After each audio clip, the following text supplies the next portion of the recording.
And welcome to the latest and greatest from Step Brother Sports, part of the Hockey Podcast Network and the Bills Mafia Buffalo fan base platform. We're on episode 91. Make sure you subscribe to us on our socials, on all those platforms out there. For me, at CFMAZ, for Shawnee V at SV The Don NHL, or find us on YouTube at Step Brother Sports. Don't forget to like our videos.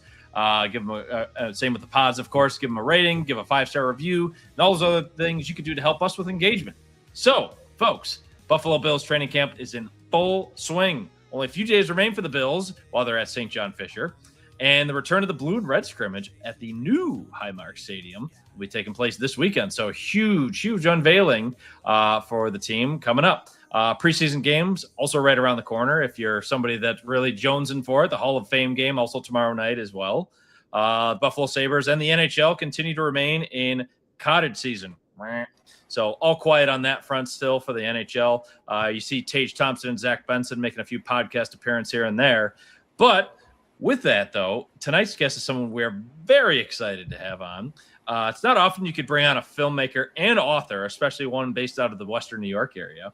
Our guest is an award winner for his outstanding work on his film Mother's Day, bringing to light the challenges and also living life with mental illness in one's family. So please do go check it out. It is free on YouTube. It is outstanding. I made sure to check it out prior to watching in preparation for our show tonight, of course. But still, he's also the author of 2 books near and dear to Buffalo fans, that being Mafia, Buffalo versus the Multiverse, and the Mafia in the Multiverse. So please welcome from the Pan American Film Division, Mr. Travis Carlson. Wow, thanks for having me, guys. Welcome. Very pleased to be on the Step Brothers podcast finally. Yeah, well, again, we're so glad to have you on, Travis. And it's not often we get like an authentic filmmaker here, somebody who's got some skin in the game. Not to mention also, like on your resume, you have worked for the Bills in the past for a number of years, and also cut your teeth doing things for the team. So again, we really appreciate your time on this. But ultimately, we're getting to towards the end of the summer here now that we're in August. But how are things going? What's been new and exciting for you these days, especially after we met at MafiaCon? Yeah, MafiaCon was fantastic. Dell and 26 Shirts always do a great job. And it's been full speed ahead for us doing the next project. So we've got another book that we're working on, which I'm sure we'll talk about at some point. And so it's been it, every day of the week, 8 hours or more per day, sitting at a computer, feeling pretty hot. It's we don't have AC at our house, so we just Oof, you're a brave one. Find a way. A lot of the outdoor What office could be better? For the love of the game, you're doing that for the love of the game. Then yeah, exactly. It does feel like an athletic event when you're just sitting at a desk when it's this hot. So, hey, burning some calories while you're just toiling away at work too. What better way to be also active in more ways than one, right? Exactly. Yep. Yeah, but that's wonderful. We're again looking forward to talking more about your future projects as we get into the nitty gritty stuff of what we have today. But with anyone, Travis, that we have on the show for the first time, we always really enjoy getting into their sports origins or just their origins in general. But so kind of take us down the rabbit hole for you of what were some of your absolute favorite sports memories growing up, obviously because we're a sports-centric podcast too, of course, but they could be Buffalo related or anything else, as we were just talking about. You're not originally from Buffalo, so that might tie into a few things there. And furthermore, tell us about how you got into your career as a filmmaker. Yeah, absolutely. Great question. I'll try not to talk too much about the boring stuff, but I coincidentally was born in Minnesota. So for the first phase of my life, grew up as a Vikings fan and really loved Minnesota sports. Kindred spirits. Oh, I didn't know. Are you also from Minnesota? No, I'm just saying Buffalo and Minnesota just because of just the Super Bowl losses. So. Oh yes, absolutely. Yeah. It's my dad's ultimate dream in life is for the Vikings to play the Bills in the Super Bowl, and one of them breaks their streak. So there you go. Heck yeah. Yeah. So I really did get was raised in Western New York. I grew up on a farm in Chautauqua County, and went to Buff State for film, and shortly after that was lucky enough to get hired by what was called Pagula Sports and Entertainment, and so that was like a parent company that consolidated all of the media for, of course, the Bills and the Sabres, but also the Bandits and Harbor Center and some of the restaurants and hotels that they owned. So we didn't do any of the broadcast, so don't think of it as like the TV stuff, but everything you saw in the games and any of those stadiums, any of the marketing or the behind the scenes docs, TV shows, and all of that stuff is what me and my friends had the pleasure of working on. And I was doing that from 2015 until 2021 in COVID. I was switched. Yeah. Very cool. Wow. I wanted to, Chris, if I could just, go ahead, Greg. Yeah, go for it. Yeah. No, I was going to just say, we used to have a segment, Travis, and I want to bring it back because we stopped doing it for a while because as of late, we've had kind of a steady stream of repeat guests. So you've been blessed, obviously, to have you as a first-time guest. So we always like to do what I like to call like a degrees of separation kind of a segment, just to, obviously when you're not necessarily you were born in Western New York, but you obviously spent a lot of time. So just as you're kind of talking, I was jotting down some notes. So fellow Buff State grad, go Bengals. So we got that in common.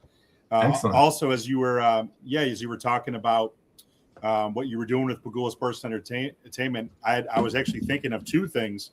For one, we're actually now pretty good friends with Michelle Girardi, who does all the Sabres and Bills Embedded stuff. She's been on the show, phenomenal talent. So I can kind of imagine what you're doing, what you were doing back then. And then also we had one of my closest coworkers at PSC. Yeah, really? we worked. We had many trips together. She was producing and I was filming many things. She's great, fantastic. Yeah, nice. Yeah, we love her. Love Michelle. We concur. We got to schedule her again. She's been one of our favorite guests. Also, too, we've had similar to like talking about when you're doing the different like multimedia, not necessarily like the broadcast specifically, but another guest we've had on our show and a good buddy of mine, Joey Catalano. He actually does work on. He used to do work on the broadcast of the Dallas Stars. Now he's on with the Texas Rangers, so he moved from hockey to MLB. But like I have those types of conversations with him all the time about like creative stuff, because like all the little like in-game presentation, little gimmicks and whatnot, that's what he's doing on a lot of their broadcasts. And then last but not least, a little tidbit I have for you. I know now that you're Mr. Big filmmaker, a long time ago, and talking about like Buffalo, you probably would have been in town at this point, or maybe like just after or before. I'm trying to remember when it was. But I had a pretty large role in bringing the Purge movie that was shot in Buffalo. I had a pretty big role in having Universal Pictures, where they basically created their soundstage in the old post office plant on William Street. I kind of helped broker that deal. So I got kind of an up close and personal look at like the film industry, which was, one in a million to be that close. And I got to be a PA while they were shooting and different things. So all really cool stuff that you're involved in. We're definitely jealous and happy to have you on. Fantastic. Yeah, man. Sean has worn many hats in the past. I totally forgot about that Purge movie. Yeah. That's a good one. It's actually I actually never watched it, and it was on TV recently on like FX or something. And I actually sat down and watched it, and I was like, "Yo!" I mean, at certain points, you know that it was in Buffalo because like the waterfront apartment buildings that are down there. They filmed a lot of the scenes like there. But yeah, they shot a lot of that movie in a soundstage, a makeshift soundstage that was nowhere near at the level it needed to be, like from a professional standpoint. But to their credit, they invested the money to get what they needed for those couple months they shot that movie here. So to see where it started and what it became and see it on the screen is pretty crazy. Yeah. So a lot of props and respect to those people that do that for a living, Of course. Yeah, for sure. Yeah. Really appreciate you kind of talking about your origins there, Travis. So now we kind of want to talk about the biggest piece of what really connected us here is your big book, Mafia of Buffalo versus the Multiverse. So I kind of find it as just like a very uniquely Buffalo experience. And at the same time, like something that all those who are like comic book viewers, sci-fi lovers, anybody can really enjoy at the same time, with just like that right amount of like just sports knowledge just sprinkled in there. Well, but beyond just sprinkled, like just fully like drinking out of a fire hose in there, I suppose. Yeah. But it's great to hear that you've already sold thousands of copies of it. But kind of go into the details of how you came up with the idea to create something just so, well, obviously awesome and really just one of a kind for Bills fans to enjoy. And we also want to make sure we give an opportunity to show some footage of the audiobook on here. We have that queued up and ready for when we could show that off as well. Yeah, for sure. Yeah, so for, I mean, they're both the same project, but one is just easier to listen to.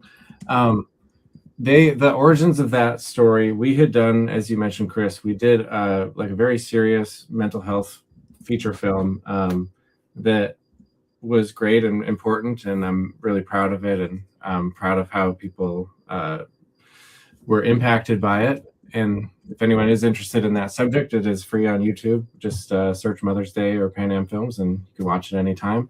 But following that, we had a lot of people come up to us and say, like, okay, so what's the next like mental health project you're going to do? Like, we love that you're telling these honest, raw stories. And I was like, well, that's one story I love doing, but the things I'm interested are obviously a much bigger range than just that. And so I wanted to really make the next thing that I poured years of my life into to be very much on the opposite side of the spectrum, so that I could sort of show that there's the ultimate Travis is somewhere in between, the very harsh, raw emotion stuff and something very fun and colorful and full of adventure, and had a bunch of appeal. And with everything I like to do, the core spine of it is always like to celebrate where we live, to celebrate Buffalo and Western New York and what makes our culture unique.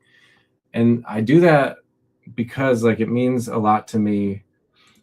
And maybe you guys experienced this too when you were in the area, but Buffalo's gone through such a transition of a lot of negativity and a lot of people who want to just get away from the city. And I was really like kind of frustrated by that attitude growing up and being a young person here, and feeling like, it's just, I feel like the people who speak that way, like didn't have the knowledge or couldn't see with fresh eyes, like what a blessing it is to, have the things we have. Some of the things that make our city great are the things that they might not love. Like we have, extremely affordable quality of life. We have very little traffic. We have, but still have access to like world-class, art museums and theater shows and sports teams and stuff. I feel like it's in almost a life hack to live in Buffalo. And then, warts and all, I think there's just so much personality in our culture, especially our sports culture. And so you kind of have that soup and you're trying to do something adventurous. And I was just like, what about something with the Bills, and Bills Mafia specifically is the terminology I was thinking of. Like, what if it was different rival, like kind of like mafia gangs, like gangsters. That was the seed. And I kept pushing and pushing. And it was like, the more it gets into like the multiverse and the more it gets into, I guess fantasy and big genres, not just fantasy, but like Western and science fiction and, comedy, it all starts to feel better and better. And it was really cool to put the skin of movies that we love and video games that we love on top of the drama of a sports season. Our villains are all the opponents that we play. And my rules were basically like, whatever happens in the real world, real games or wins or losses or injuries, like it has to happen that way in this story. It's just going to be much more of a heightened, entertaining experience. So that was the experiment, and spent about 18 months working on it full time. Did all the writing and did AI art to bring it to life. And basically once that all was put together, it was able to find an audience, and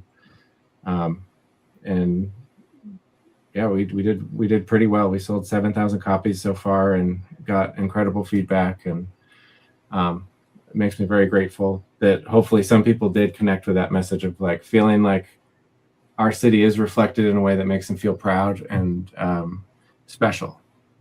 No, I really am glad you kind of talked about just the points of pride about what it means to be from Buffalo. I mean, Sean and I have been out of the area for at least this is year 15 going on for me because I live in Richmond, Virginia, as many people know. Sean has been either in Florida, now he's been in Atlanta. He's been all over. But still, I mean, just hearing you say that and describe the way like being from Buffalo just has such bigger meaning beyond just like what the sports component of it can be. It's really just a point of pride, and so many of us wear it on our sleeves, and it's like, no, people don't really understand what it's like growing up in the area. And for you to just continue to like kind of not, maybe you could use the phrase disrespect in a sense, but like not know, like you were saying, like the quality of life and just, again, the amount of love and just connection people have to each other, or just complete strangers would just, whether it's just shoveling snow or just doing just acts of kindness in general. Like, no, I think you really hit the nail on the head with that. And I thought that could not have been much a more poignant take on that. So I really appreciate you speaking on it the way you have, just because, again, like that's near and dear to us. That's our heart and soul for sure, beyond just what the sports do for us. Yeah. Even if we're not around, and like we still visit, and just recently our parents they sold the house that we grew up in, like in the last couple months. And like I know, and Chris tends to be a little bit more of an emotional guy than me at certain points, but like stuff like that. It's from a sentimental perspective. Not that I'm not, but I've spent a lot more time in Buffalo since we both moved away. So I've kind of had time to like, not say bye, but to see different people that I haven't seen and like visit and spend a lot more time there. But yeah, like I know it was tough for Chris. Like when we were leaving the house for the last time, and he's taking the goodbye especially picture, especially like the first time, like hearing like, oh, they're doing this move. I mean, it wasn't easy to hear, but at the same time, like that part is like we were saying, it's always going to be part of us too. So you can't take the Buffalo out of the guy. It's who we are. I was just gonna say the same thing. Like it's it's so clear, especially after people started to reach out about the book. Like it's so clear that Buffalo culture that I'm talking about is not limited to the 300,000 people who live in the city limits. It's a way of life. Being a Buffalonian, and so you can do that in Richmond or wherever you go. Or and I like that, and it's fun to give it kind of the props it deserves, and just in the same way that other major identity cities, or cultures can have that too. But when the national media is always focused on New York City and LA, it's just fun to give us something that's just ours. So that's been cool. Yeah. Love that. And we want to like you mentioned, we want to shed more light on it. So we have a bunch of questions prepared for you, but I think Chris Maz, were you going to show the clip? Yeah, let's pull that up real quick, just because the biggest thing is you're about to incorporate, Travis, just for the viewers on here, is the audiobook version. And this will kind of give like a preview, kind of just where you kind of were talking about to cue it up, where people can really like hear like a glimpse of what the actual audiobook is going to sound like. So, and I watched it a few times now. I thought it was excellent, and just how it was made, the production quality, and everything behind the scenes with it too. So let me go ahead and pull that up for us to see. Let's go ahead and do that. And I'll hit play right here for all of us to see. So again, Mafia, Buffalo versus the Multiverse right here, the audiobook preview. So check it out. Of all people, Joshua Valentine locked the firearm onto a broken shoulder. It's Bowie Knox. Hollywood digs, baby. Brigadier General McDermott. Snowman, the showman. Pancho Billa. Go Bills. 0 Miller class. I come from the future. What's your name, missionary? Henri. I am a king. Prince Joseph of Highborough. But boy, we are not equal. How can two engage in champion warfare when only one is champion, man? Hi, I'm Mr. Righteous. Am I speaking with the decision maker of the household? the borderlands. We're Buffalo country. Fasten your seatbelts, Mafia folk. This is 30 layers of sound design, music, and performance. You will ride with Josh in the fearsome Buffalo Bill Wild West show. From the great drought to the historic blizzards to the jungles, super cities, and battles of the multiverse. It's all waiting for you in your favorite pair of headphones to dive in and never look back. I'll see you in the multiverse.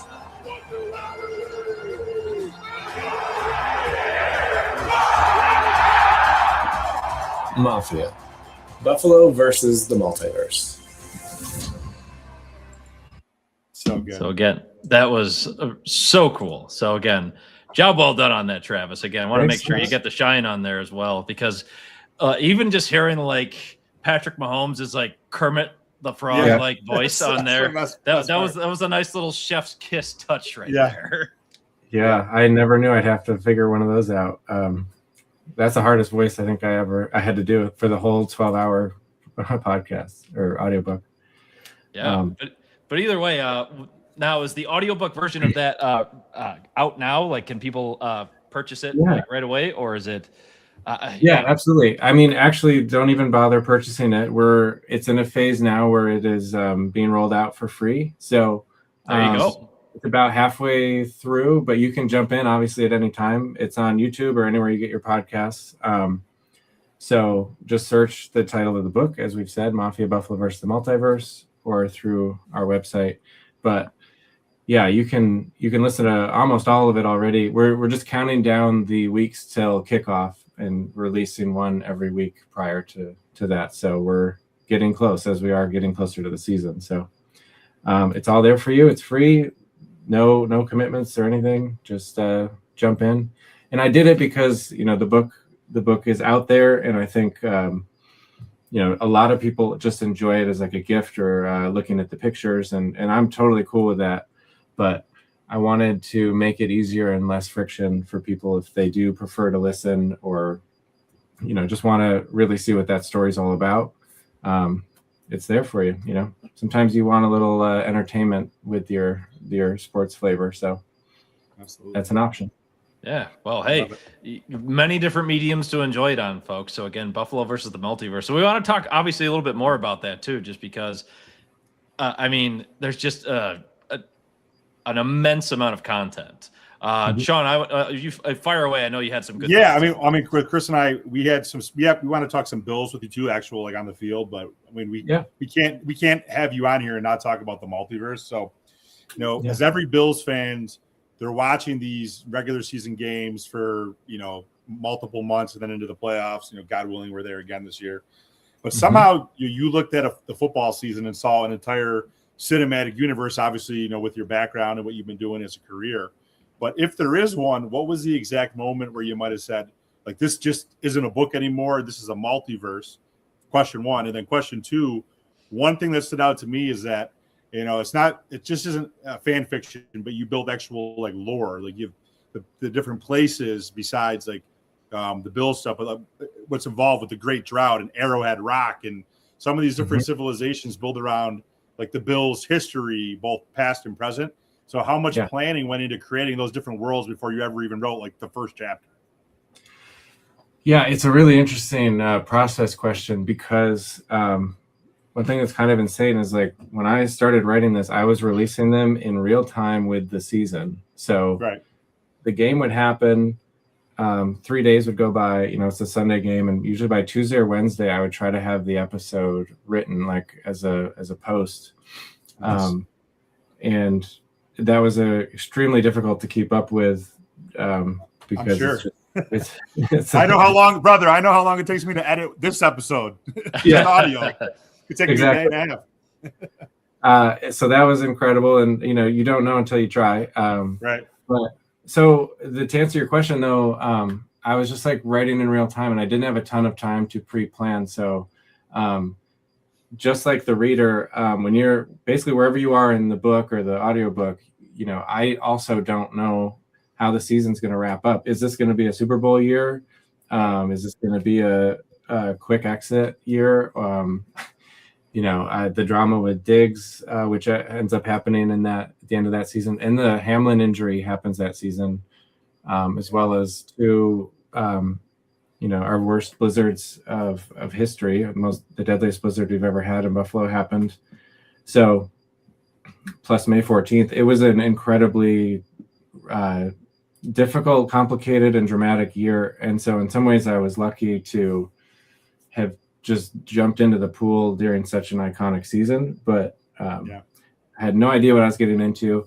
And so I would just basically be watching the game and then sit there and think about it after to be like, well, what should the Titans be, and what mattered from that game that I really should try to bring to light. The Titans is a good example because the only relevant player was, King Henry. So just making him kind of the central figure and then going from there. So, it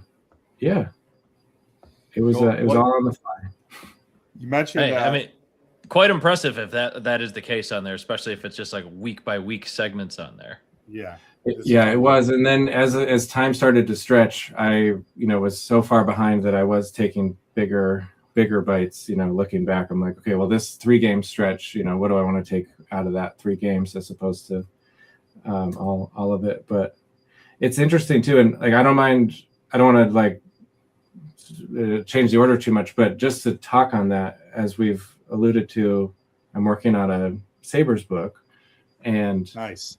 I'm mostly that's going to be the big follow-up, and I think this is kind of breaking the news too, which is cool for whoever's listening. Yeah, breaking news on Step Brothers Sports. We love it. Yeah, it's good. Thank you. But process-wise, like this Sabres story, I'm covering sort of like the drought and obviously the end of the drought. And so it's very different. And I find the process is like, it is quite a different book because I know the entire 14 years, and like, who do I want to bring out? And, what lore, like you were saying, what civilizations do we want to bring out of our history? And I can know the end at the beginning, which is kind of crazy. Like I know already that the drought ends and the role that Tuck plays and Tage and Darlene and Oposo and, where to lean and where to let go. And it's cool. It'll be a very interesting follow-up and quite a bit different, I think. It's definitely the same universe, but and Josh will be in it, and some of the Bills. Oh, that's great stuff. Yeah. I hope there's a betrayal arc for Kyle Okposo. Yeah.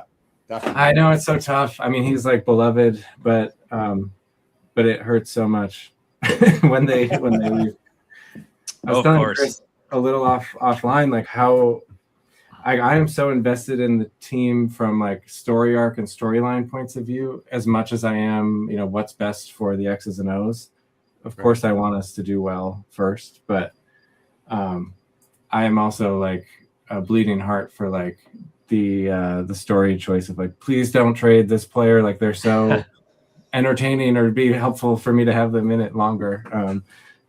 But the biggest thing being Tuck. I really wanted to build everything around Tuck being a Syracuse born, a true Buffalo fan and having spent almost as much time as anybody in the drought. And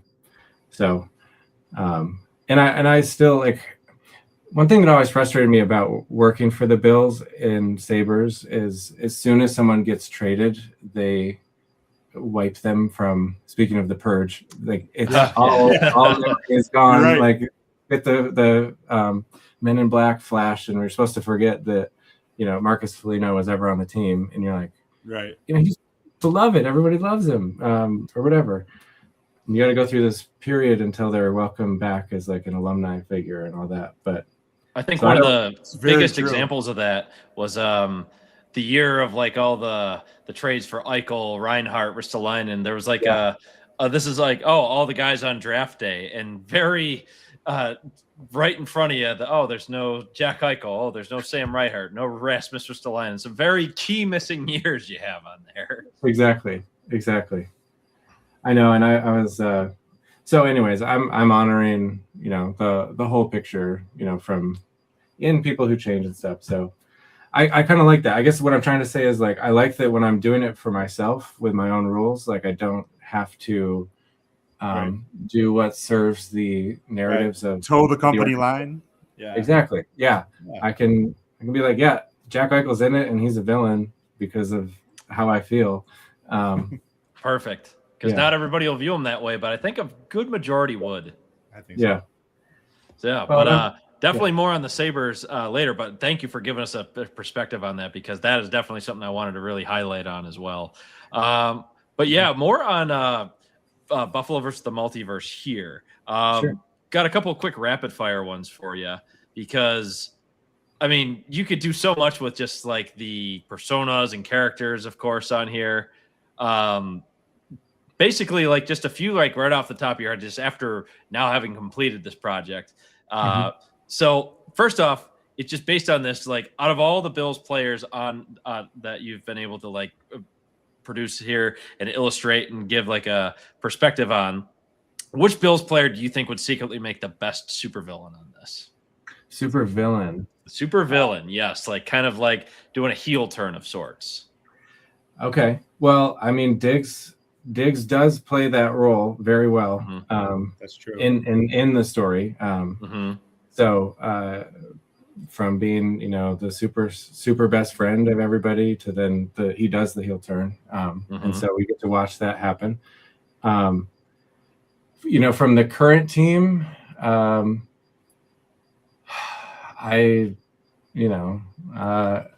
want to be a little careful, but like I think I personally, have a lot of feelings about the McDermott firing, and so I don't love the front office right now.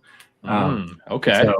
So that would be something that like comes to mind of like, kind of a surprise betrayal. Right. That we're gonna see that guy again at some point. You know it. Yes. Oh, yeah. I actually had a thought as Sean and I were like getting ready with our notes for today. Is a supervillain that could like kind of come like just basically being sick of all the shit being said about him and just finally like just explodes and just becomes evil in this case. I thought Keon Coleman would have been a perfect one. Oh yeah, that's a good one. Yeah. I mean, in a way, I'm beholden to what happens on the field and everything, but he's definitely primed. He's definitely became more of an outsider last season. So this is his redemption year or his revenge year. We'll see. But yeah. That's great. I just one other one I want to kind of get into like actual nitty gritty Bills just for the extensive part, because this has been great just kind of getting into the content of the book too, of course. But every author or even just creator of sorts always kind of puts like little Easter eggs of sorts in their works, whether it's in film, in writing, what have you. But is there an Easter egg found in either one of the books on there that you've written and created that maybe nobody's really caught or just kind of found at this point? It's tough because it is a book of Easter eggs. Like it is Easter morning. Okay. But and as you mentioned, like I try to like have them there for the deep fans, like people who are listening to Step Brothers and many other deep sports podcasts who know all the players and their histories. I think you'll find a richer, different experience, but hopefully it's fine for just the casual fan too, who's just like, I love Josh. I love the colors. Go Bills. Hopefully that's there too. But yeah, I mean, there's deep non-sports versions. Like I have, references to Buffalo's history and the steel industry and the Pan American Exposition and so that Pan American Exposition. Just like I'm a huge history buff. I taught social studies for a number of years too, and just basically how Theodore Roosevelt just became very much into the scene after the events of that huge world event, really. So, but no, I love that. I'm all about it. Yeah. There's all that, the bubble guy from Allentown, the iconic. He's in there blowing bubbles in Allentown. I caught him before he passed. Actually, I think I met him once or twice. Yeah, wonderful guy. I wish someone would pick up the mantle or do a permanent bubble blowing monument up on that building. But maybe we can work on that. Yeah, I do have one more a rapid fire one I have to ask you. Yeah. with your background, if Hollywood called tomorrow, who plays Josh Allen? Well, Chris Pratt's the obvious. Yeah, My obvious answer. Yeah. Not only because they look like twins and have been mistaken in airports as the other person. Yeah. I remember seeing that footage of that too. That was just like, wow. But also, like, the Chris Pratt energy is very much in line, and in a lot of, and for a fun reference point is like when the early days of creating AI art that I was doing, like, you need to do things to help use very few words to try to tell the models like what you're going for. And so oftentimes I could use Chris Pratt as a quick way to cut out 50 words. So when I'm trying to create like an illustration of Josh, you didn't know who Josh was. And, it's a lot to be like brown hair, brown eyes, this type of build, this tall. So you could just sort of say Chris Pratt and get quite pretty far down the line. So there you go. I love it. That's helpful. Agreed. Yeah, that's I think it just considering just how much like detail has gone into that, that's pretty cool just to see like the process of that too. But yeah, now to the Bills themselves. But of course, like you said, you're not like you weren't born in Buffalo, but you are a Buffalo native through and through. Obviously, you've been there pretty much your entire life. So you, along with almost anyone who's a fan of the team, may have some pretty strong opinions on them. You kind of alluded to that a little bit with just your thoughts on how Sean McDermott was let go.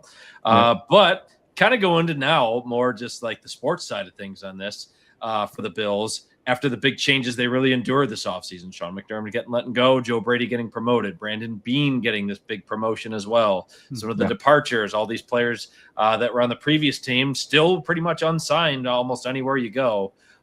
Trade for DJ Moore, the draft picks. I mean, give us like your overall outlook on the Bills going into this season, Travis, just because, I mean, as much as like you were saying, there's definitely your casuals, and then to your diehards on anywhere from that scale, like everybody has some level of talking points they can at least be well versed in on the Bills. But like, give us your thoughts on the Bills for going into this season. Yeah, absolutely. I mean, I'm never too worried with Josh and the best athlete in sports right now on our team. But my overall feeling is one of a bit of hesitation and trepidation, and I want to be proven wrong, obviously, but I think it is vastly underestimated the role that McDermott was playing on the team. And having been there through the Rex Ryan years and the drought in the building, being like in the locker room, it's just night and day. And I think we got so lucky that, and I'll give credit to Pagula for identifying McDermott at the time. But the culture shift, I just don't think can be underestimated. And I think a lot of you got to remember, like, Josh was an unproven talent that got molded and crafted, by his own strength and by a strong organization. I don't know if certainly Rex Ryan wasn't going to create the Josh Allen out of raw talent. I don't think. So that I do feel very, very, disappointed in that, and especially the context of it. And I did not like how it was, just like how it all went down. I feel like if you're going to make a move that big, it shouldn't be an emotional seat of the pants type decision. And I was actually hoping that wasn't the case, and sort of that infamous press conference seems to reinforce like that. It's terrible. It was handled like rather quickly, and maybe as a blindsided move to both Beane and Josh, who are, I'm not doom and gloom, but worst case scenario, you do something like that, you could really impact the trust of your most important player. And I just don't. Josh was in such a moment of emotion, clearly, like we had never seen him like that. And it really bothers me that for someone to be in such a moment and then to feel like they couldn't even have that, because then that triggered an owner to make a rash decision. It's almost like, man, Josh has to be our best quarterback. Now he's got to be the coach, and he's got to be something for the, for the office. So I don't know. And then I was kind of hoping that if we were in that situation, we would take a bigger look outside of the organization. I want to be proven wrong, but I get the feeling that Joe Brady is a position coach, and a really good one. He's a player's coach. He's supportive. He's rah, got good energy, but it takes so much more than that. And we're really, McDermott got a lot of criticism being the head coach, but there's a lot of big game management decisions that maybe he didn't always get right. But you mentioned all the players that are not currently on the signed, and I give a lot of credit to McDermott for taking bargain basement players and bringing them back from the dead, so to speak, and having a usable team and the most wins in history, the most wins in the NFL during that time period, more than the Chiefs. Yeah, I mean, everybody will have their opinions on Sean McDermott, of course. It's a shame he didn't really have any hardware besides the division titles, of course, too. Yeah. I mean, it's kind of interesting. It's like you have a very differing viewpoint of Sean McDermott compared to our last week's guest, Cam McCarty. But like, he also was willing to say, like, hey, last season was his best season he thought he ever coached out of all of them, despite all that happened too, of course. So, I mean, despite his detractors, like, he still had like a level of respect about him. And I think everybody can all agree at the fact that, like, it was very much botched in how they handled his exit and his departure. I mean, even from like the so long farewell message, like, instead of saying admirable, you say admiral. And our friend of the show, Tim Graham, made it one of his podcasts, like, covers of just like Sean McDermott dressed in like a Navy admiral suit, like walking the plank. Yes. I know. So, it almost sounds like something out of the multiverse. Exactly, right? It does. Yeah. But yeah, kind of give us like just maybe a couple other thoughts on the team going into the year. Like, I mean, the hottest topic right now for the team, I feel like, or at least one of the biggest positives and brightest things, DJ Moore. He's been, I mean, I'm knocking on woods and crossing every finger and toe on me to make sure like all stay healthy, of his appendages and everything else stay intact, of course. But like that connection seems to be blooming in a very awesome way, and having a receiver of his caliber is somebody like we haven't had since Stephon Diggs, who we talked about. And it's funny, Stephon Diggs signed with Washington Commanders, so he'll be very much more of a local. Yeah, he did. He'll be very much more of a local flair for me. I'm in Washington country, so yeah, that's great. I'm happy for Diggs to be a little farther from us and not on the Patriots. And right. I think the Patriots is an interesting conversation point too. We don't need to go into it, but just it's an interesting rivalry returning, and it'll be interesting to see this year how they handle the first place schedule. But yeah, I love the idea of having a number one receiver again, and especially coupled with the number one rushing attack. I mean, like, are we going to have the best offense? I don't know. Something's got to give. And a former MVP, just a couple years removed too. So I mean, you could think, like you're saying, the sky could be the limit. Yeah, and wouldn't that be interesting? And something we love. Maybe you guys did too, but I loved the Brian Dable Bills, who were airing it out a lot, and we could see the Superman of Josh at the time, and they were a lot more fun to watch, when we could stretch the field with Hollywood Brown and some of the deeper threats and Diggs, of course. Yeah. Even Gabe Davis for a period, had some great catches.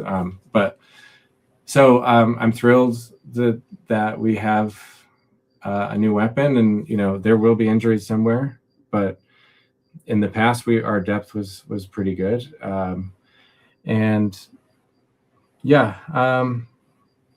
I do think there's a lot of the leadership core, I think, is still there, which hopefully helps bridge the transition and makes the pressure on Joe Brady not quite so enormous. That you have Josh, who can act as a type of coordinator or a type of, the amount of culture impact that he has in helping the team bond and making sure that there's the right amount of discipline and camaraderie and the right attitude. Beyond the athletic prowess, I have so much respect, and that's partially what made me like McDermott as well. Is just I've had a lot of respect for the organization of the Bills, and that sort of started with Josh and McDermott. Of like, we win with grace and we lose with grace, and there's a lot of humility, and the job's not done, and it made you feel good about being a Buffalo fan, and Right. So there's no reason that needs to change with Joe Brady, and I hoping for the best. Yes. Yeah, absolutely. And like you were saying before, he's very much, he gives that like persona of a rah-rah guy, but I do think like it's kind of embedded in him now. Like he will bleed like the red, white, and blue of the Bills in a sense now, because obviously you have to as the head coach. Like you can't not embrace the culture of the area and then literally be the head coach of the Buffalo Bills. But still, I mean, like you were saying, I was very apprehensive at the hire at first too. I mean, but there's been a lot of just different illuminating pieces. Obviously, you're trying to gas the guy up in the offseason too, to be like, hey, you got a guy here. It's also crazy to me thinking like I'm literally the same age as Joe Brady, and he's the head coach of the Buffalo We're getting Bills. old, man. We're getting old. I know.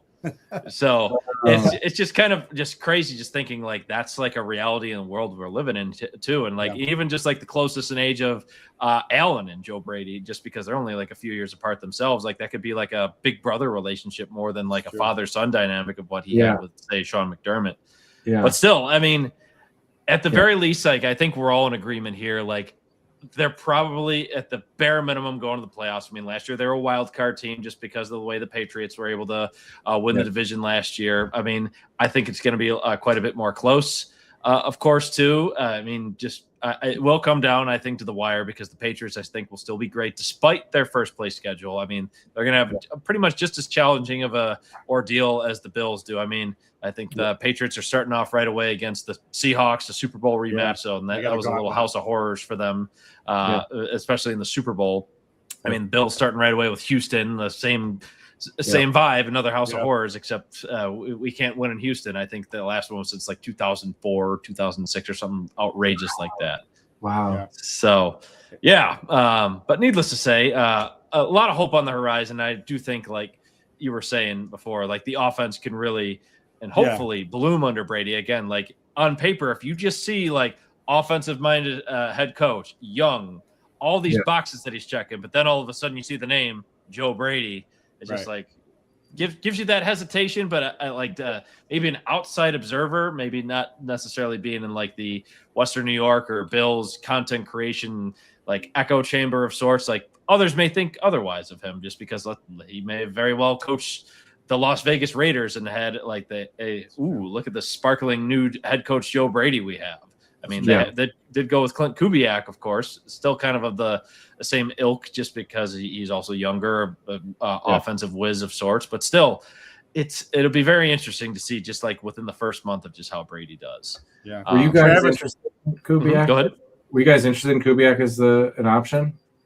I mean, there was just so many things in the way of him like being able to actually have an interview, and had the Bills waited for him, like they were at risk of potentially losing out on other people as well, including Brady. I mean, obviously that's who they went with, but I was really high on Grant Udinski of the Jaguars, just because again, like he was also again super young, which would have been nuts. I mean, but you also look at Sean McVay; he made it work as like a 30-year-old coach when he first got to the Rams. I mean, I thought like he's what really made the Jaguars like shine offensively this year. And I mean, say what you will about Trevor Lawrence, he's not exactly a welcome face in my house, just because my wife is a UVA ACC grad over here after Trevor Lawrence's years at Clemson. But still, I really liked Udinski. And then again, had it not been Joe Brady's name on paper, would think like, oh man, we got an offensive guru coming in. But like, we'll see, because is he going to unshackle himself? And I'm sure that's been talked about and just rephrased in so many different pods or just radio shows on WGR, what have you, near and far and wide. Yeah. Is he going to like really unleash like what Brian Dable was saying, like what you were saying on there, Travis, like the air raid, and just combine that with a really awesome rushing attack, or maybe even feature these backs in the passing game? Or is it going to be like the obnoxious screen passes, or if he's really scrambling and trying to do a last-ditch effort, is he going to do more hook and ladders and stuff like that too? The stuff that kind of drove us crazy a bit. Yeah. One thing too I wanted to mention too to you, Travis, is I know like when the whole coaching, when the firing happened at first, I know at least my perspective, in my opinion, I think Chris Mass felt the same. So we kind of were expecting that Bean would have been the guy to go, or both of them. Right. I didn't see a world where Bean is retained and become president. And then I almost felt that also too with you mentioned, I think you hit the nail on the head with not looking outside of the organization. I do obviously believe in I think that the proof is in the pudding that they were really high on Joe Brady, but I almost feel like they had to elevate him because they were worried that being in that coaching cycle, he was going to get claimed by somebody. Like it was already in the previous year's coaching cycle that they might lose him. And I think we might have gave him a raise too in that offseason. I don't remember. They did. I think he was in the running for New Orleans. Right. So I feel like they kind of had their back against the wall that it's like maybe this isn't the best decision, but we kind of have to do this. And Josh obviously put his stamp of approval on it. So long-winded kind of a comment. And I also wanted to touch on too. So for the DJ Moore thing, the one thing I do like about the offense, you guys talking about like the air raid thing, and maybe they go a little bit more well balanced in terms of throwing it as much as running, or maybe even a little bit more like the Dable offenses. I think, talking back and thinking about the Stephon Diggs role, having that true outside like X receiver, is DJ Moore Stephon Diggs in his prime? No, but I don't think he's that far off. And what that ultimately does is that knocks everybody down a peg in the order. And I think when you line up and have, the Bills' weapons, you have DJ Moore, Coleman in a big slot, or could maybe play outside. You have Shakir that should be able to have teams third or fourth corner on them. And then, in Dalton, Kincaid has looked really good so far at camp. Like he looks like this is going to be his real breakout if he can be healthy and maybe be a number one target from a tight end position. I think the offense is going to be just fine and be even better because of that. The defense, obviously, there's a lot of young guys, which they have a good rotation. Should be able to get some pass rush. And I like Jim Leonard's ability to, send some kind of exotic blitzes and similar to McDermott, scheme up in the back end in the secondary to be more aggressive and to make plays with, more pressure up front. But my question to you is, and we've asked the last couple of guests this question. I don't know what you feel about, what your prognostication is if, they're a Super Bowl team, are they going to make the playoffs, win the division, whatever. You could tell us that. Is there any scenario that you could see in your mind where they have like a catastrophic season and then either Joe Brady is fired after a year or Bean gets the axe? I don't think it's likely they'll have a catastrophic season, but if they were to have a catastrophic season, I think, right. If they go like 0-6 or something, I don't think we have start much things off. Yeah. Yeah. Or 1-6, but I don't know. Pegula is a very interesting decision maker. And so he's shown incredible patience, potentially too long. And then he's shown incredible, reactionary tendencies. And I've seen him in a corporate setting, not just a sports setting. Right. And that's how he operated in both. And so there's always a wild card factor when one person is in control and they have strong feelings or a bad day or personal biases. So I would like to see a full season, of course, and the beginning of a second season. But I do think our biggest priority, of course, is the Josh Allen window. So as it should be. Right, I don't have much patience for let's try it out. Let's see, if almost what I would have given to McDermott, who was working with Tyrod Taylor and stuff, of to me, he's got a 3-year path here to see if he can take a drought team who's very embarrassing to some sort of professionalism, Succeeded with flying colors too. And I think wherever McDermott will go next, I think he will take on. I mean, if it was maybe next year, and I feel like the Arizona Cardinals had Sean McDermott like just maybe queued up potentially too, just because I feel like they're also like the malaise of the league, and they're literally starting Jacoby Brissett and that kid from Georgia who doesn't exactly have a lot of things going for him at the moment. I forget, like he has the unfortunate like. Why is his name missing me at the moment? He gets like all those memes of like the guy from Timmy from South Park right next to him. You know what I'm talking about? Oh, what is his name? It's gonna drive me crazy. It'll come to me later and be like, oh, that's the guy. But either way, that guy is also gonna be starting for the Cardinals tomorrow night in the Hall of Fame game. Right. Oh man, it's gonna drive me. It feels like we're gonna have to beat McDermott in the Super Bowl, like to get our first one somehow. We're gonna end up having to beat him. Yeah, there you now that would be and watch him beat us. Twist. Terrible. Oh yeah, I mean that's the ultimate cold sweat that I wake up in every night. It's like, I don't know. I wonder if the Browns would look at him. I don't think the Browns have the competence to pick a winner, but they just hired a guy too. So where's Pietro? Like tell us. Our good friend Pietro is a huge. He's a Cleveland guy through and through. So, but it's another one just like gone like that too. Like I don't think the Browns would be willing to fire Todd Monken after a year, especially with just the way they're going to be so in flux next year too, just because there's a better quarterback class coming out. Obviously, Arch Manning probably being the headliner for that, as well as a few others. But still, like them thinking that Deshaun Watson and Shedeur Sanders are the answer for them after years of malaise, I don't think that's going to necessarily bring them to the promised land. But before we continue a little bit more, I did want to get a word from our sponsor, and that would be DraftKings Sportsbook. So the DraftKings Sportsbook app is now available in all 50 states and includes all markets. So with that, looking at a few futures, of course, I like to bring this up every week just because we're still in off-season mode. The Buffalo Sabres, they are plus 3,000 for their odds to win the Stanley Cup. They are tied with the Utah Mammoth, New Jersey Devils, and LA Kings. Still great to see that they are better odds than the Toronto Maple Leafs. Those at the top, you have the Florida Panthers and Carolina Hurricanes at plus 650 for their odds. When it comes to the Bills, their week one matchup against Houston, they are 1.5 point favorites on the road to start the season too. I think it'll be very interesting to see how that Joe Brady offense will shape up to arguably the best defense in the NFL for their very first game.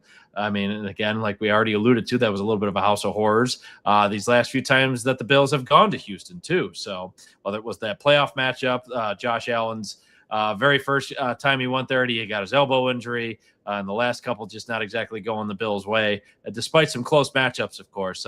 We shall see if that 1.5 point spread will also line up for them. But with that also, new DraftKings customers can sign up with the code THPN. So spend $5 to get $200 in rewards within 21 days. That's code THPN, as in the Hockey Podcast Network, THPN. And that is in partnership with DraftKings. The crown is yours.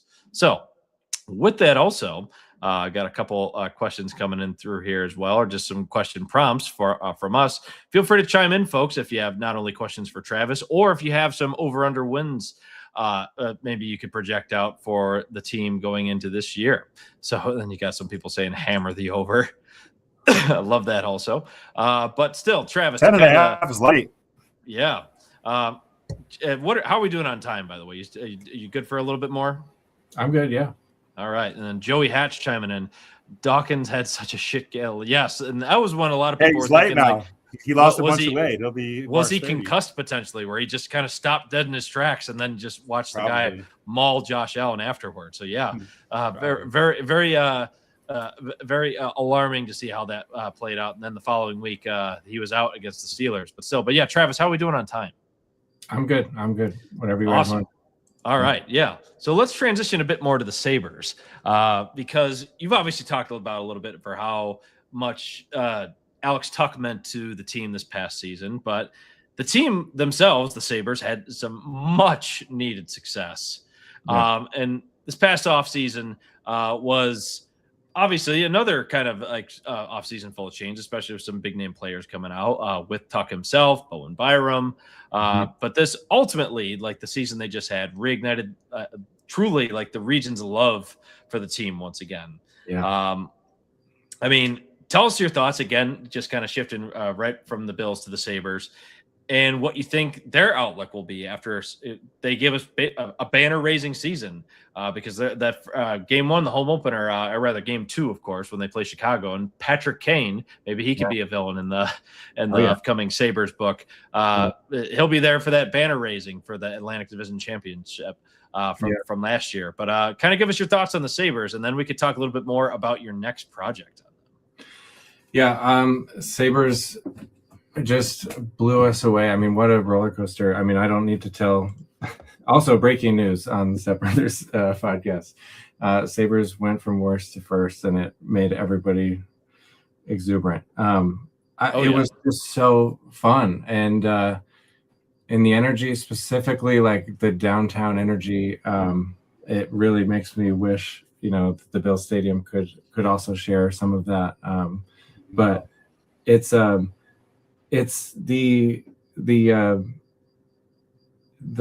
team.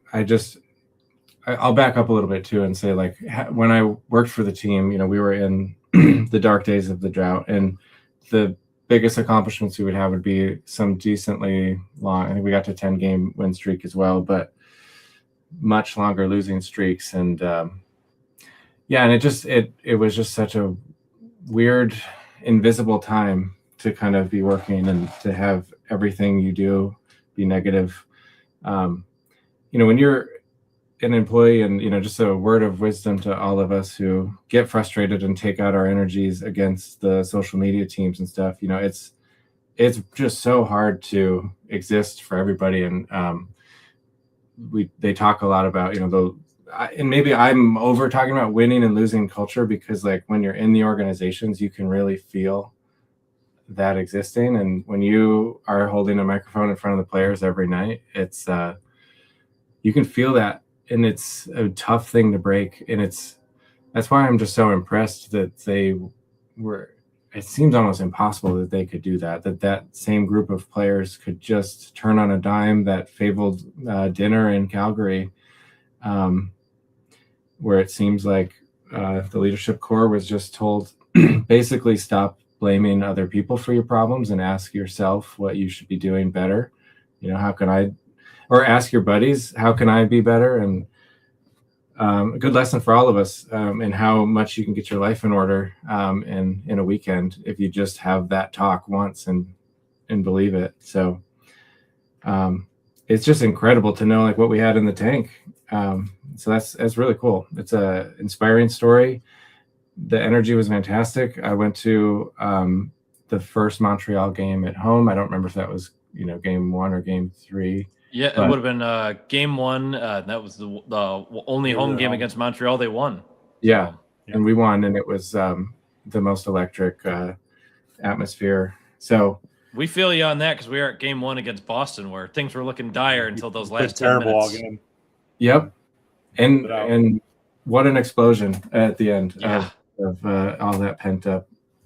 So yeah, it's cool, and I never, as most Sabres fans, like, hadn't really felt what playoffs are like, especially hockey playoffs where it's every other night, and you just so cool, so unique to unique in the sense of when we're only talking about football and hockey, to have like, how are you going to beat your opponent seven days in a row, or 4 out of the 7? Right. Great structure, great drama. It's fun to get to know them and the fans and the culture. So now, do I think we'll do it again this year with the adjustments? I don't necessarily think so. And I wouldn't be super down or the sky is falling if that were to happen. Ultimately, if I look on paper, I think the Tuck trade makes sense. Like, I didn't want to overpay, and it sounds like even the way it was going to work out, he was going to be overpaid and is overpaid for what his production is. I would love to see somebody, though, fill that role at the correct rate soon. Maybe this season that still can happen if someone doesn't mature into that role. But I do feel like there's a hole there in the power forwards, or in just the top 6 that I would like to see replaced or backfilled. That's my only concern. No, that's fair. I mean, and we've talked about tying this many some kids, times. tying the wagon to the kids, Right, between we kind of feel that they might take a step back, honestly. But that's also okay. and Kulik Kalenius, they're the talking point of the offseason for sure. And I feel like, again, like, say what you will about what he did while GM, but he did get to these players. Kevin Adams, that seems to be a Kevin Adams type of move. Whereas you have Jarmo Kekalainen with his resume being somebody like swinging for the fences, a go-getter, wanting to make a splash, that type of thing. I feel like there were efforts to do that, of course. I mean, you heard all the speculation with Robert Thomas. The Colton Parayko trade almost went through had he not blocked it, those types of things. Mm-hmm. I mean, there's rumblings still previously of Connor Hellebuck. I mean, that's obviously still at like a very much stalling point ever since the NHL draft. But still, like, I'm still shocked that they really didn't want to go for that next step on there, especially after this immense year of growth that they just had, and just being able to get the monkey off their back, which was the playoff drought essentially. And now they can like move forward and be like, all right, these were some areas or deficiencies that we had. I mean, we've talked about this plenty. Bowen Byram departing and getting his bag of $12.5 million a year. And then replacing him with what looks to be a very a cheaper and more inexpensive version of him in Olin Zellweger. Also, looks quite capable. There's a little bit of footage of him doing some practice and skating. Man, did he look like he had some wheels he on can him. fly, bro. He might be the fastest D in the league. That was quite impressive. So I think just replacing that, and then obviously Louis Crevier coming part of that trade with Byram as well. That might add a little bit more of like just girth and size, and just, hey, you never know. He's also got one of the hardest shots out there too. So you never know what you can get. His metrics when he was with a bad Chicago team, hey, very encouraging to see there as well. But kind of getting into this Sabres project here, Travis. I'm very curious, like, what will be just like some things that you can kind of give a little bit of a sneak peek on just while we have you on, and what people can really look for. I mean, you mentioned Alex Tuck being like emphasized as part of this as well, but feel free to allude a little bit more to us for what's there.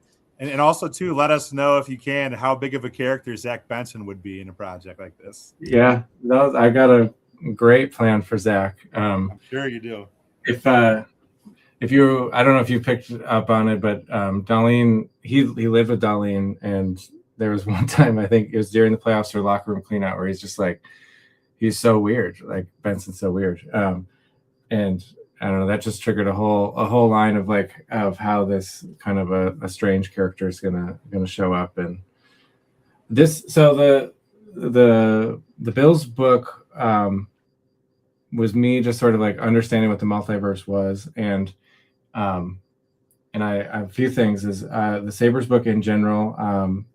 I'm definitely giving a lot of prominence to RJ and his legacy, and he's sort of kind of like a Gandalf, Dumbledore type figure for those of you who like fantasy, and so he's kind of the leader of a sacred school.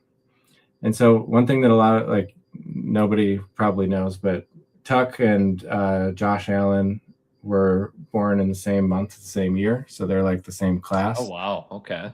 So 1996. And I was like, and then very, just later in that year, also Haley Steinfeld and Jack Eichel are also, and Knox are all born. So these are our 1996 class of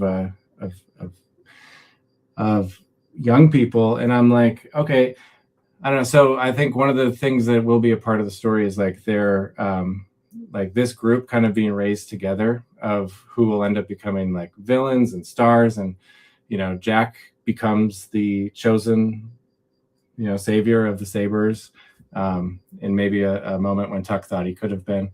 So in a way, I'm not, it's definitely not Hogwarts or Harry Potter, but there will be a school of gifted children that RJ is sort of overseeing, and we get to see the almost has an X-Men vibe to it. If you're saying gifted youngsters, love that. The Xavier school, yeah. So, but it'll be our Buffalo version of it, probably out in Syracuse, Central New York vibes, and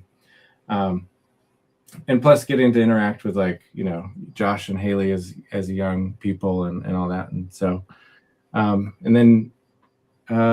then because we're spending time in the drought, it's also a darker story, a more mature story. So it's got I'm kind of like taking the reins off a little bit. I'm like stretching a little farther into things that are more extreme, more emotional, more fun. I'm just kind of going for it a little bigger and harder and having more fun with it. So yeah. Hey, we're here for it. I mean, considering all that the Sabres put everybody through, like it was 15 years. I mean, the Bills, at least you felt like you had a chance all the time. For so long with the Sabres, it's just like you were circling Season's the over drain. by Christmas. Great. Yep, circling the drain. And for that, like, I feel like that it should be a little bit darker. The tone, like, absolutely would make sense. And if it was all like rose-colored glasses the whole time, it just wouldn't fit the bill, of course, especially with just how some of the player interactions went on here, too. Also, I see Joey Hatch chime in a couple times. I want to make sure he got some shout-outs here. Started the 716 Buffalo Blizzards podcast, as well as the Rocky Mountain Bills Mafia podcast. So, hey, thanks for letting us know. We'll absolutely be checking that out. I think I saw that come across my Instagram. I'll be making sure to tune in on that. So thanks for the heads up on that, man. But anyway, back to the Sabres book on there, just with that overall darker feel. I mean, you have a lot of lore to work with here as well. I mean, I'm sure you're probably going to incorporate French Connection, Dominic Hasek. I mean, I'm very curious just because I thought this was the most fascinating thing ever since Joe DiBiase brought this up months ago, was that Lindy Ruff himself has been involved with the Sabres organization as either a player or coach in every decade of their existence, which I think is insane. Yes.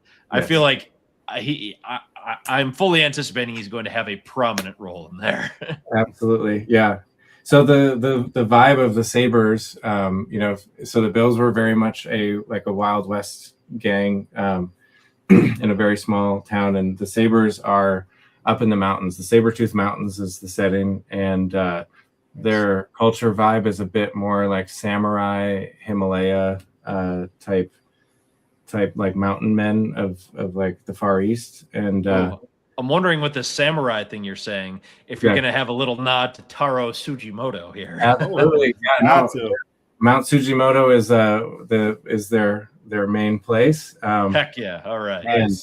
And at some point, probably the spirit of Taro will have to come in. And then I see you've got your Pominville sign. So Pominville is their capital and the pride. And I mean, the main instigating factor is that, as you might remember, it was basically the month that Pegula bought the team was our last playoff appearance. And so there will be a collision of him coming to Pominville and, basically the start of an apocalypse that, all right. That sets our story in motion and also like, because of that, like the darker tone, and by darker, I mean like it's more extreme, but also it's still like just as funny and, but just sort of in I guess it's more of a tone of like a Deadpool universe than it is, I don't know, Captain America or something. Sure. That makes sense. So, so that, because I think, like you said, the Sabres had such a depressing low for so long that it felt like they were not only unwatchable, but they did not believe. And we were taking, I don't know, basically the worst. I recently did a Google search of worst NHL team in history, because I was trying to find someone else, and it was just like, no, it's the Sabres. The Sabres. Yeah. Eventually we'll talk about the Coyotes, but we could Sabres. We had the longest drought ever. One of the, I think they set the record for longest losing streak in that one Ralph Kruger season right before he got fired too. So yeah, that's true. And the number of great players who came through, but just like it wasn't working. So yeah, and that'll all be portrayed with like, it seems like an apocalypse in the mountains, and we send these expeditions into the mountains, but nobody comes back, and we're just so I'm having a lot of fun writing it, and I can't wait to. I'm hoping beyond hope to have it for this Christmas season, so have it on your radar as a potential gift. And absolutely, yeah, you have to let us know. I know I have lots of nieces and nephews, so And lots of family members. I would happily pre-order that just because I feel like me too. I mean, the lore of that, you could just go down so many different rabbit holes with it too. But like, Travis, really thank you for giving us that. Yeah, thank you. Really Travis. cool sneak peek of that, just because I'm very much looking forward to that project, especially just after the year they just had. I mean, we talked about this on plenty of other shows as well. I mean, we were very first when we began this podcast, a Sabres podcast through and through. But again, that was like still through like the tail end of like the last of like the hard Kevin Adams years. And then the Palm Trees conference happened. And I'm just like, and Sean and I looked just at when you thought you fit the bottom. No, right. Like we had to shift to the Bills as well to get on here. Not to mention just trying to get other content from like other markets as well, just to give us a little bit more of a wider base, but still. Yeah. To us, I mean, especially like having like our formative years with the goat head jerseys, they had the 05-06 and the 06-07 years. Like those were just like the teams that just like really meant something to us more so. So I think while yes, we absolutely love and will bleed for the Bills, red, white, and blue, like every day of the week. Yeah. I mean, to us, like the blue and gold, and many people are calling it crest loyalty these days. Mm-hmm. I mean, that I think rings more true to us than ever. So. For sure. But yeah, what's your take on the Saberhood, the campaign that the team is trying to give to the fans? I neither love it nor hate it. I mean, you got to be creative. You got to think of some cool stuff. I mean, obviously it rhymes with neighborhood and things like that too. So like, I get why they did it. Or like if you're being knighted, it's like you're in the Saberhood. Like you could have it be like a play on words with that too. I mean, like I said, I neither love it nor hate it. I wish they had, like, I know, like, you see the hashtags every year, but Bills Mafia is always, like, an easy go-to. Everybody knows what Bills Mafia is now at this point, just for the way Dell and everybody, like, established that for what it is now. That's, like, an institution of sorts. But, like, the Sabres, they just need to, like, pick one and, like, run with it. Because at the end of this year, like, of the regular season, they shifted from the Saberhood for the, like, acted like their team icon activated hashtag to they shifted it to Let's Go Buffalo, which again, like when you're hearing that in like the stands of KeyBank Center, like you get it, Let's Go Buffalo. Like I get that part, but like you pick one and they need to commit. Yeah, exactly. Commit. 100%. I know it's maybe sustained success, or but Bills Mafia came out of sustained losing, so I guess it's just a matter of the right time it'll happen. But it's just interesting. It's all good. It's cool. Oh yeah, that was actually a good question. Thanks for asking that. So, but before we kind of wrap things up, Travis, I kind of alluded to you, just giving you a heads up on it today. Is our next segment we do is what's called the Grind My Gears, Give Them Their Flowers segment. And for those who are unfamiliar, of course, the Grind My Gears portion of that is if you have something that's absolutely driving you batshit crazy, and you just wanted to like vent and let loose and lay some hate, just even be funny about it as well. We're all ears for that. Or if you want to give someone their flowers in homage to our mom's company, Larger Than Life Blooms, LTL. Just a little shout out back to that. Currently decommissioned. Maybe someday they'll kind of pick the reins up again. But giving them their flowers. Now it's in Greenville. Now it's in Greenville. So maybe they'll see a resurgence there. But at the same time, giving someone their flowers, if you're willing to like be thankful or give like some props to somebody that's been, or something even for that matter, that's been really like important, meaningful to you, or just something that really great you've experienced so far. But just to kind of start things off, I'll go with give them their flowers, because yesterday I saw the newest Spider-Man movie, and it had a hell of an opening weekend. It sure did. So mind you, like, sure, like say what you will about like, and also just talking about this, like the Marvel multiverse in general, like I found that to be fitting just talking about it today.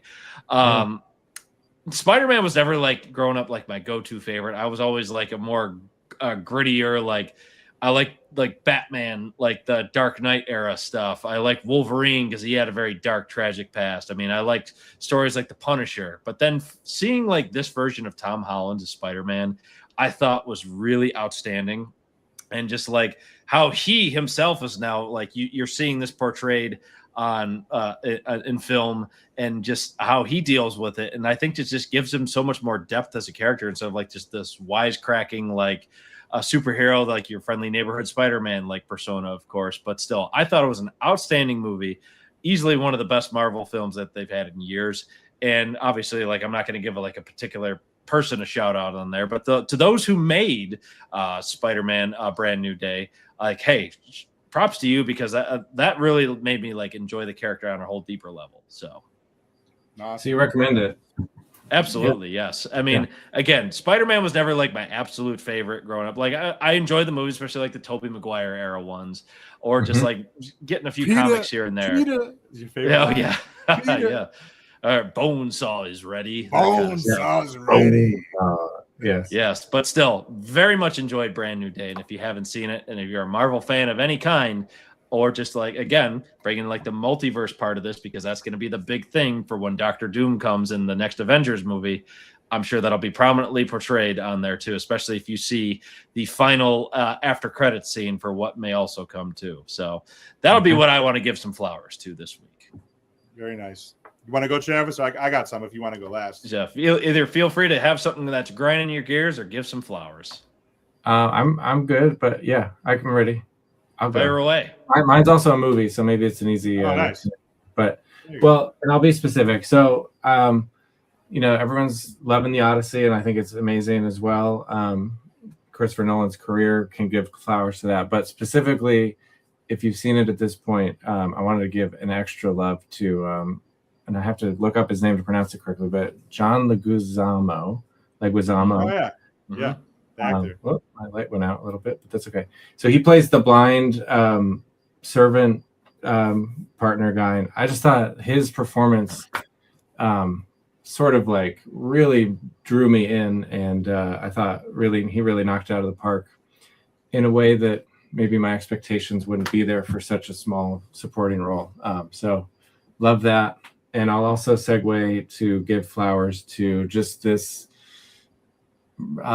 moment in cinema, this year in cinema, as a filmmaker and a story lover. I love that people are actually getting out to the movies. As a filmmaker, you might not know it, but the ecosystem of film, if you haven't, maybe this is a little grind my gears too, but in the last 10 years, we've seen just like an incredible shift, almost like what the Sabres did in a positive way. We've seen for the film industry, where the ecosystem of people who consume us, including myself, has shifted to like free or streaming content.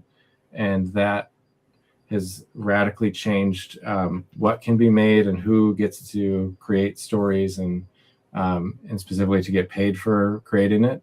So we've created kind of accidentally through YouTube and Netflix and Disney Plus, this feeling that everything digital should be free, and it's very hard to to have a sustainable life, or for that work to be for that work to be met with a life that you can support yourself. I mean, it's really incredible, and I'm very grateful that people are buying these physical books, but it's basically a surprising shift that we've gone to. So the fact, to now bring it back to the flowers again, the fact that people are getting out, taking that time to get a babysitter and to drive to their local IMAX screen or just a movie theater is great. And hopefully you're being rewarded with great cinema this year. Make sure you go see Dune 3. I think it's going to be the best movie of the year. And Dune 2 is my absolute favorite movie of all time. And so that's my love and gratitude to the world. Hey, nice. It's near and dear to you. You got skin in the game on that too, so yeah, I like that. And then I'm glad you brought up the IMAX part, just because I still have yet to see the Odyssey. Obviously, I read it in high school. Did like a little joke about that with Derek Kramer. When I was very fortunate to be on the air on WGR to do a brief segment with him. Obviously, actually on the same day as MafiaCon, but still. Just knowing the story that goes behind, I'm very curious just to see it. But there isn't not a huge IMAX theater, not like the one that's in Rochester, like the one that's like the 70 millimeter one. There is an IMAX that's near us, so I can see like a larger screen format of the Odyssey. I know my father-in-law and I have been really talking about just trying to get to go do it. And obviously it's a time commitment. It's a 3-hour plus movie, but at the same time, it wouldn't be anything less in Christopher Nolan fashion too. So very much looking forward to the opportunity to see that, hopefully in the next week or so. Yeah. Nice. And if you want to wait for me to be in town, we can maybe do it too. But I don't know. It's not going to be for, I don't know if you guys want to wait 6 to however many weeks it's going to be. Oh God, yeah. That's September. Somebody will still be playing. playing. I guess you might need to buy those now, 6 weeks out. Yeah. But actually, you guys laid the groundwork nicely. I'm going to stay with the theme of the day for the segment. And I've recently started watching not a new series, but it's a new series for me. I got recommended a show on, I think it's on, I don't know if it's Amazon. It's on one of the apps, but Mayor of Kingston with Jeremy Renner. I've never seen it, and I've been enjoying it quite a bit. It's very dark in certain ways. It has a lot to do with those of you who haven't watched it, but like gangsters and like, a lot of like jail type of stuff. I used to watch Prison Break, but I've been enjoying watching a new show. And then also, this is kind of a double-sided coin here. Want to give a little bit of hate to Frontier, who if I had a personal sponsor on the show, it'd probably be Frontier Airlines because I use them so much. And I just I have to grind my gears a little bit because it's taken me 4 years, literally 4 years, to achieve gold status. Although I hit it, I just hit gold status, which comes with a free carry-on bag, pick your own seat, boarding zone 1 indefinitely now. So I'm happy that I've achieved that level, but it shouldn't take 4 years with the amount of traveling that I do, because what they do is they kill your points at the end of the year. So you have to start from scratch again. So anyway, so that's good and bad. Shout out to them because they do get me to a lot of places. But then also too, I want to last but not least share some flowers with the family. I get a nice opportunity to see Chris Maz and his beautiful family, my sister-in-law and my 2 nephews and our parents this coming weekend in Greenville. So excited about that. That's great. Very much looking forward to that too.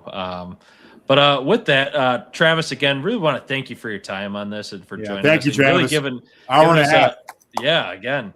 giving us a really big inside look at not only your upcoming work on the Sabres, but then just like your process of what went behind the Mafia versus the Multiverse book as well. I'm very interested in checking out that audiobook now that we've gotten to not only show a clip of it. I've obviously looked at it ahead of time too, but still just knowing like all the heart and like soul that you put into it yourself, and then you like being able to like reap the rewards of just people like giving you the praise for that. Absolutely should be given to you. It was an awesome achievement for what you did. Yeah, happy to tell the story of our culture, because that's ultimately who deserves it, and I'm just lucky to hold up a mirror. And so I want to keep doing it. Hopefully people respond to the sequel so that I can just keep doing it and making the series extend into all the corners it should. So yeah. Well, again, we're very much looking forward to that Sabres project on here. But to give yourself a plug too, for anybody that's looking to find Travis's future work, whether it be in written format or by film, Travis, give the folks viewing. We're at just over 600 live viewers right now for where they can find your work.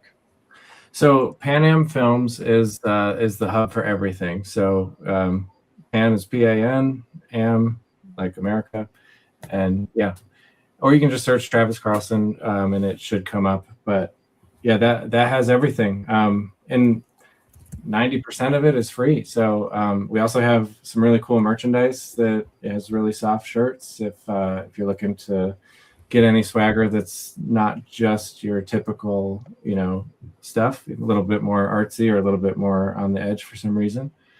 Yes, exactly. Pan Am Films. And so it's all there. And we've got everything from films to short films to, we did a Crazy Bills project to promote the book. We did like an action movie. It's like a one shot at Riverworks. I remember seeing that. That was very well done. Yes. Yeah.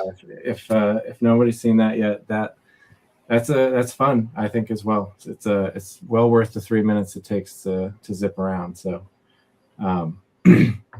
So that's me, and I really appreciate you guys for doing what you do, and also giving me the opportunity to just to talk and get to know you guys better and stuff. It's great. It's our pleasure, man. We'll do it again sometime. Yeah, could not agree more. But yeah, folks, don't forget, like I said when I was introducing Travis on here, definitely check out his film Mother's Day. Again, it's free to access. You can find it on YouTube if you search Mother's Day film, or search by Travis's name on there as well. Very poignant, and obviously like completely different as opposed to what the Multiverse books offer, but there's a reason why he won several awards for. So do check it out. Great, like overall core message, and obviously it's very near and dear to Travis as well. But still, again, thank you so much, Travis. And next week, just to kind of give you all a little bit of teaser for that, very excited to be joined by a former NHL player. Recently just wrapped up his career in the AHL over in Russia. I had a very chance encounter for how I was able to meet this player. His name is Shane Prince. He's a Rochester native. I think he's in the process of moving across country just to get his family all situated after being in the KHL for so long. But he's a player with over 100 NHL games on his resume, including some playoff games. He played with the Ottawa Senators and the New York Islanders, and we're very much looking forward to having Shane on just to kind of give his just his thoughts on what it was like as a player, and very much more to it than that, especially just traveling across the world to play as well. But Shawnee V, excited to hear about the KHL. That'll be interesting, I'm sure. Yeah. Any parting thoughts, Shawnee V? Nah, man. It's been a real pleasure. We got a lot of other guests we have lined up, probably 3 or 4 deep in the chamber. So a lot of great content, similar to Travis. Great people, great Buffalonians, Western New Yorkers, and elsewhere, bringing you that objective perspective on things. So that's why we do it. Yeah. Yes, absolutely. So thanks for that again, folks, for all of those tuning in across all platforms. We thank you very much, as always. But as we always say on our parting thoughts, let's go Buffalo. Let's go Buffalo. Absolutely. All right. Thanks, y'all. Appreciate you.